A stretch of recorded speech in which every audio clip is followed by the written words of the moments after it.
ખૂબ ગંભીર મુદ્દો આપની વચ્ચે મૂકવા માંગુ છું. બાબત આ દેશના 140 કરોડની જનતાને સીધો સ્પર્શે છે. ખાસ કરીને એમાં માધ્યમ છે આ દેશની ખેતી, ખેડૂત અને કૃષિ અર્થવ્યવસ્થા. આપણે આઝાદ થયા પછી 1964માં કોંગ્રેસની સરકારે એક કાયદો બનાવ્યો હતો કે જે કાયદો હતો ખાદ્ય સુરક્ષા અધિનિયમ 1964. આ કાયદાને અંતર્ગત ફૂડ કોર્પોરેશન ઓફ ઇન્ડિયાની સ્થાપના કરી. આ સરકારી કંપની હતી. એ સરકારી કંપનીના 3 પ્રકારના કામ હતા. પહેલું કામ કે દેશના અન્નદાતાઓ જે પાક પકવે એને ઉચિત દામથી એ અનાજ ખરીદવું.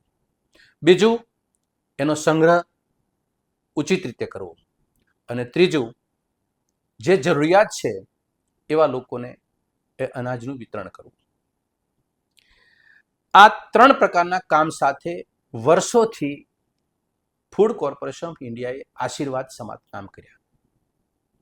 દુર્ભાગ્યની વાત છે કે ભાજપાની સરકાર બને છે. ધીરે ધીરે આ સરકારે સરકારી કંપનીઓ જે કોંગ્રેસની સરકારોએ બનાવી હતી, જે સીધો લાભ સરકાર તરફથી જનતાને મળતો હતો, એનો નફો થાય તો પણ સરકારની તિજોરીમાં પડતો હતો, આના વિરોધી ભાજપાની સરકાર. એટલે સરકારી તિજોરીમાં નફો પણ ન મેળવો અને સરકારી કંપની જે છે એ ખાનગી કંપનીને હવાલે કરો અને જનતાના ખીચા ખાલી થાય, જનતા આર્થિક રીતે પરેશાન થાય, એ તરફ કામ કરવાની મનસા ધીરે ધીરે આગળ વધી રહી છે. આજે 2026 ભાજપાની સરકાર બની, મોદી સરકાર વડાપ્રધાન બન્યા 2014માં. આ આટલા વર્ષોમાં ઘણી કંપનીઓ સરકારી હતી એ ખાનગી કંપનીને હવાલે થઈ ગઈ છે. એમાંની એક કંપની આજે મોટા ભાગે આનો વહીવટ ધીરે ધીરે એ ખાનગી કંપની જે મળતિયાઓની છે, માનીતાઓની છે, એને હવાલે થઈ રહી છે. આ વાત છે. શરૂઆત એવી રીતે થાય છે કે લગભગ 140 ફાઇલોનું ટેન્ડર બહાર પાડે છે ફૂડ કોર્પોરેશન ઓફ ઇન્ડિયા, અને એમાંથી 110 ફાઇલો મંજૂર થઈ છે અદાણી એગ્રી લોજિસ્ટિક અને બીજી લીપ ઇન્ડિયા લિમિટેડ. આ 2 કંપનીનો જ કેમ મળ્યો? કારણ કે ભારતની સરકાર એ વખતે એટલી પ્રબુદ્ધ હતી કે એમને અનેક એવા ક્લોઝ મૂક્યા હતા કે કોઈ પણ ખાનગી કંપનીઓનું સરકારી ઉપર કોઈ પ્રભુત્વ ન થાય. એના માટે એમાં એક ક્લોઝ હતો કે જે વર્ષો સુધી ફૂડ કોર્પોરેશન ઓફ ઇન્ડિયા કામ કર્યું છતાં એવી કોઈ એકલ દોકલ કંપનીના મોટા ટેન્ડરો મળી જાય એવી ઘટના નથી બની. એનો પ્રભાવમાં આવી અને એફસીઆઈ એ પોતાનો ખોરાક બની જાય એવી કામગીરી કોઈ દિવસ કોંગ્રેસની સરકારમાં નથી બની.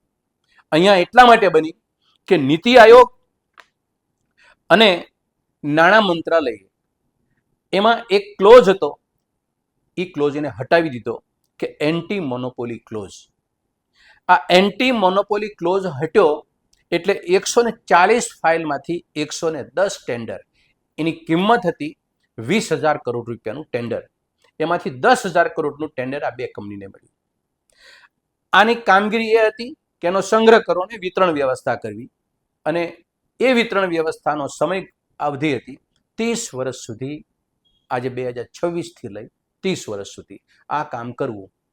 આજે આપણી સૌની બદકિસ્મતી ગણો અને ભારતીય જનતા પાર્ટીની મેલી મુરાદ ગણો, એ સફળ થઈ ગઈ.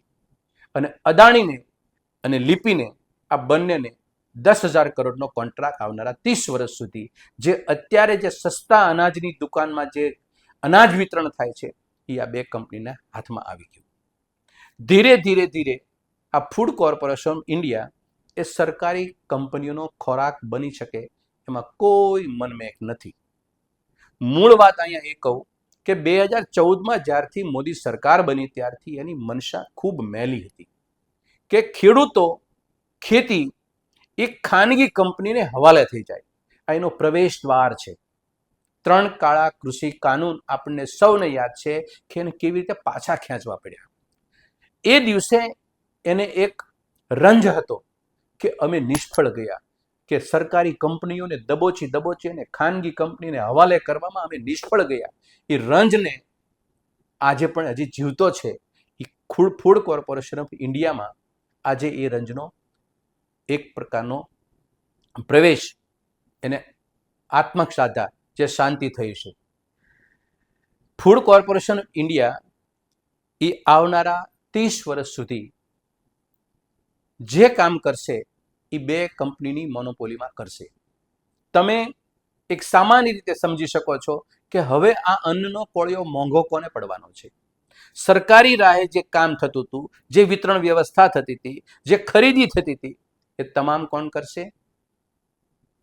આ 2 કંપનીઓ કરશે. અને એ કંપનીઓ કરશે એટલે એમાં નફો શોધતા હશે. કંપનીઓ સેવા નથી શોધતા, નફો શોધે છે. સરકાર સેવા શોધે છે. સરકાર સેવા શોધતી હતી, એમાંથી એને કંપની એ નફો શોધવાને હવાલે સરકારે કરી દીધો.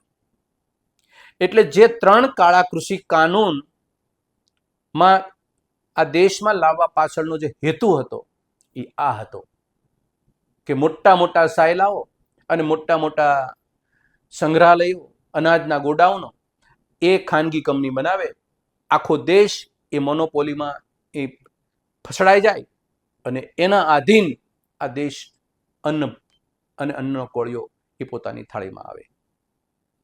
મૂળ વાત એ છે કે આ દેશના અન્નદાતાઓ, દેશની કૃષિ અર્થવ્યવસ્થા અને દેશની ખેતી આ જે ક્ષણભંગુર પરિસ્થિતિમાં છે અને વધુ જવા ધૈર્ય છે, એનો આ ઈશારો છે. આપ સૌ સાવચેત રહો, અન્નદાતાઓ સાવચેત રહે. આ ખેતી, ખેડૂત અને ગામડાને ભાજપાની સરકારને કોઈ સંવેદનાત્મક બાબત ઉપર કોઈ કામ કરવાની કોઈ મનસા નથી. એ આ બાબત આપણને સ્પષ્ટ કરે છે. આભાર.